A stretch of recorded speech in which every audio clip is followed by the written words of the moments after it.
installment of What the Fuck Foods, where I take foods that you find in China and just kind of critique them to see what they look like and what they taste like, more importantly.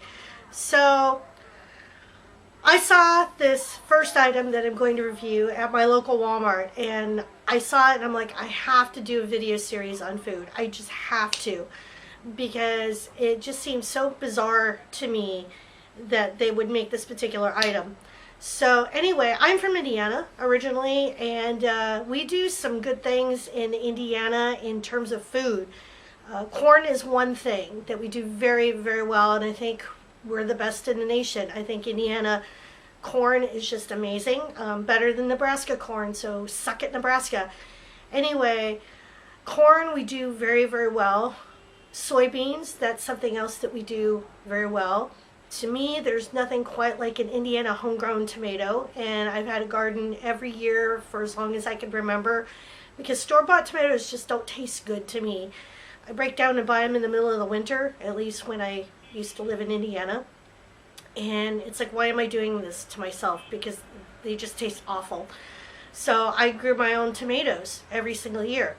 Let's see, meth is another thing that we do really well in Indiana. And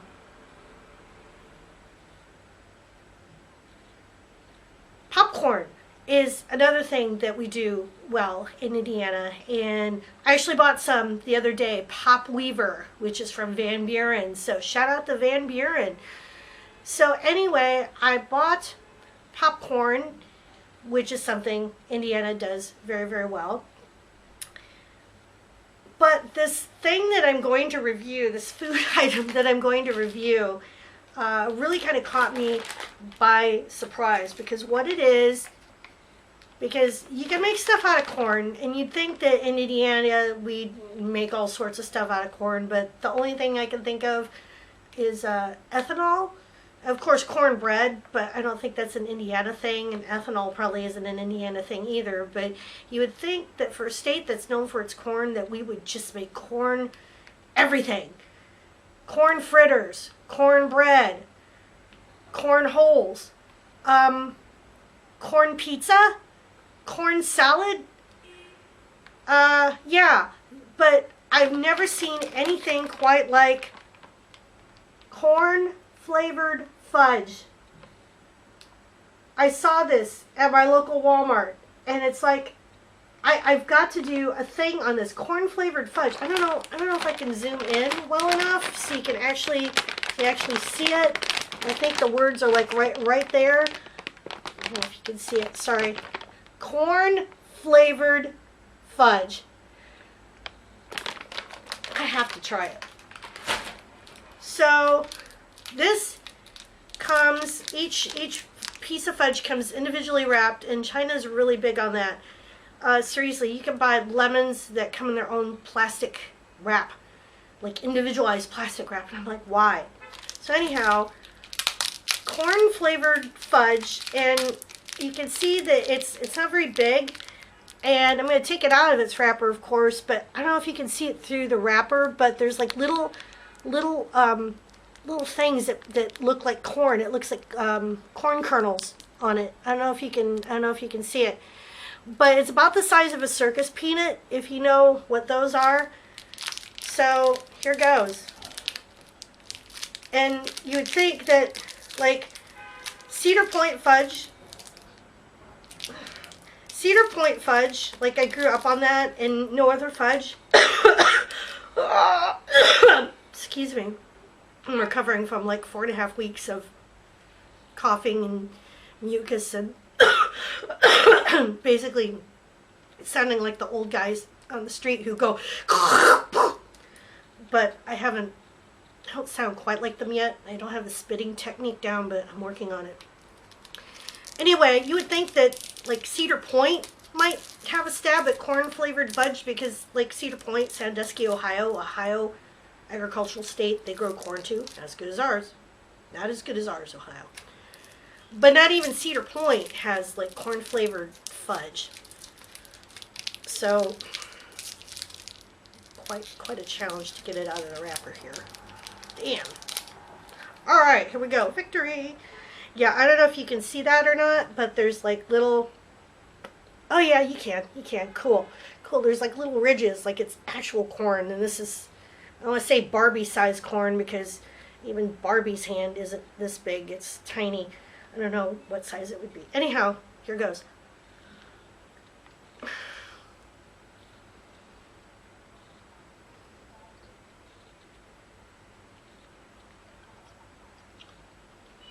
It's very chewy.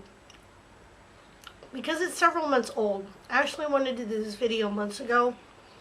I was having technical problems.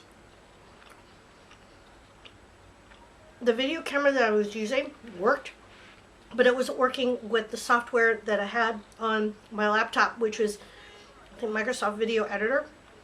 But I downloaded a trial version of Sony Movie Studio, and the footage is working. So I'm like, okay, we're going to use a regular video camera, not my big old Rebel T5. Sorry, Canon.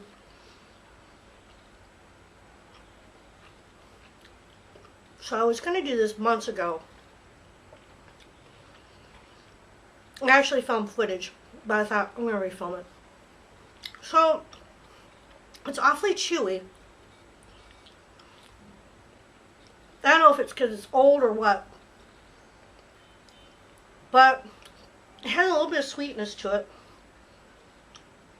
Because I'm assuming you use sweet corn for this. And it's not overpoweringly sweet.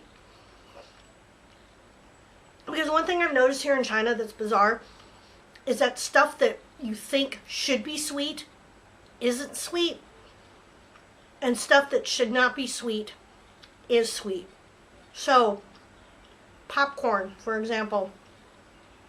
You go and get it, and it's going to taste like kettle corn because they dump sugar on their popcorn, which is crazy to me. And things like bread, like rolls, you know, you just figure your average roll. Nope, it's sweet, which is bizarre to me. Not like Hawaiian sweet bread, sweet. That's a little bit different. It doesn't quite taste like that. Excuse me. I've been fine. For hours I've been fine. Of course, I start to make a video. I'm coughing.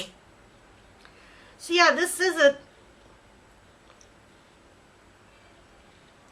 too bad. But when I think of fudge, I think Cedar Point fudge. I think of it as delightfully gooey and laden with sugar. But this is kind of tough. I kind of blame that because I think I started to film this video originally back in May. It's the end of November right now. So, I don't know if there's a date on here. Oh my. There's a date on here.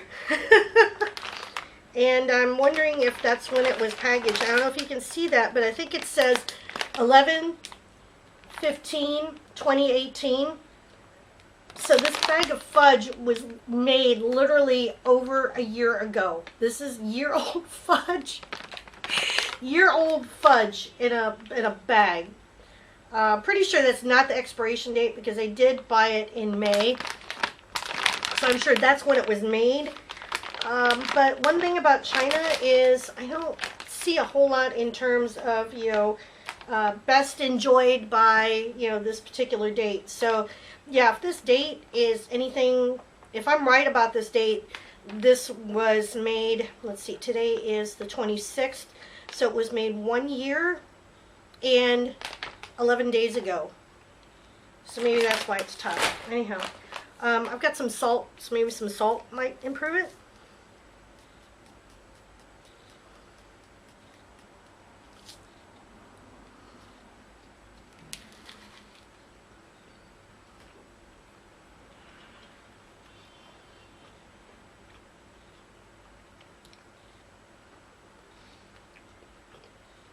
Not dramatically.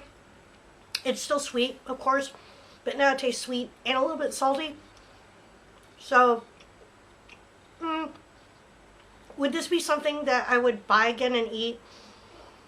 Definitely not. I think I only paid 9 kwai 90 for this at my local Walmart, which is literally steps outside my apartment door. And I usually don't, back in the States, I usually did not shop at Walmart. So I hate Walmart. But they've been getting quite a bit of my money because it's within walking distance. I don't have a car. It's just simple. So, yeah, I don't think I'll be eating this or buying this again, but it was only $9.90 for a bag. And I don't know, I want to say there's maybe 3 or 4 dozen pieces in here. So as far as snacks go, fairly economical. Let's see, $9.90. My math is terrible, so let's round it up to 10 kwai. Basically, for that bag of fudge, I paid US $1.40. No, less. US less than $1.40. Because if 10 won is $1.40, $9.90, slightly less than that. So as far as snacks go, economical. But as far as taste, would not buy it again. Would not buy it again. So, anyway, hope you've enjoyed this first installment of What the Fuck Foods. I'm not sure what I'm going to review next, but there's plenty to review, so stay tuned. And if you do have any foods that you know of in China that you would like me to try, I'll certainly try them. May not limit this to groceries that you find in the store. I may go out in restaurants and check out some things too, because yeah, there's stuff here that pretty mind-boggling, and shocking as well.